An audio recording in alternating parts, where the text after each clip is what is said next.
If you're wondering why I'm at the gym misusing this treadmill, it all started with Derek's video on Veritasium where he drove a wind-powered car that accelerated faster than the wind.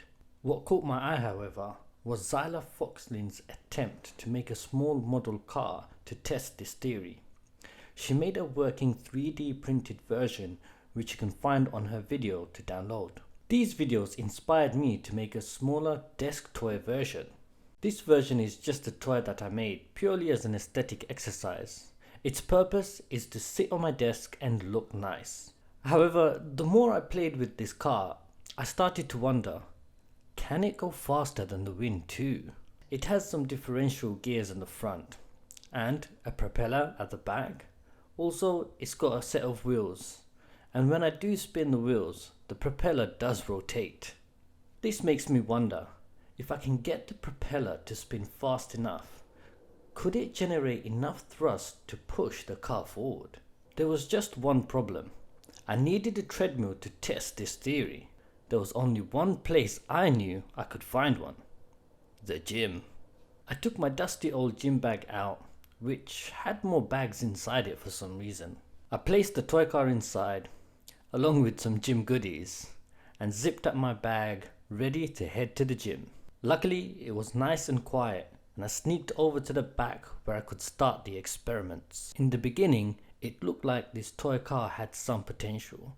I was almost fooled by the second attempt when the treadmill switched off and slowed down due to a safety feature. I knew the likelihood of this car moving forward on the treadmill was very low, but it was a lot of fun watching this car crash all over the place and end up underneath the treadmill. I also printed these larger wheels to test and see what happens, and for a moment I really felt like it was just about to hold its own, but then it started crashing again. When I tried to test the largest set of wheels I had, the propellers stopped spinning. This was because the front of the car became loose, causing the differential gears to disconnect.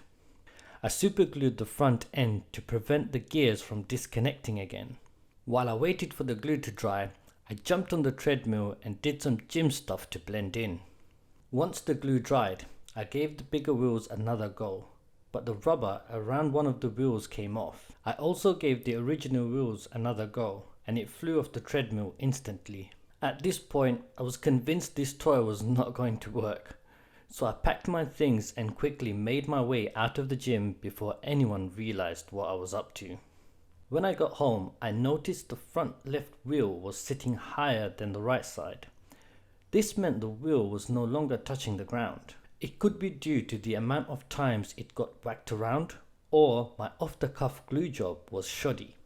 I'm not sure how much this affected the performance of the car after I glued the front end. I made some adjustments to the car to straighten it up again so it looks good on my desk.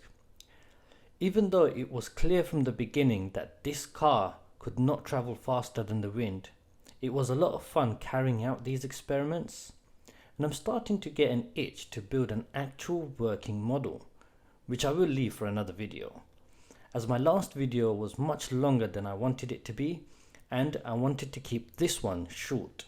Thanks for watching, and if you like what you see, hit the like button and maybe subscribe. I don't know.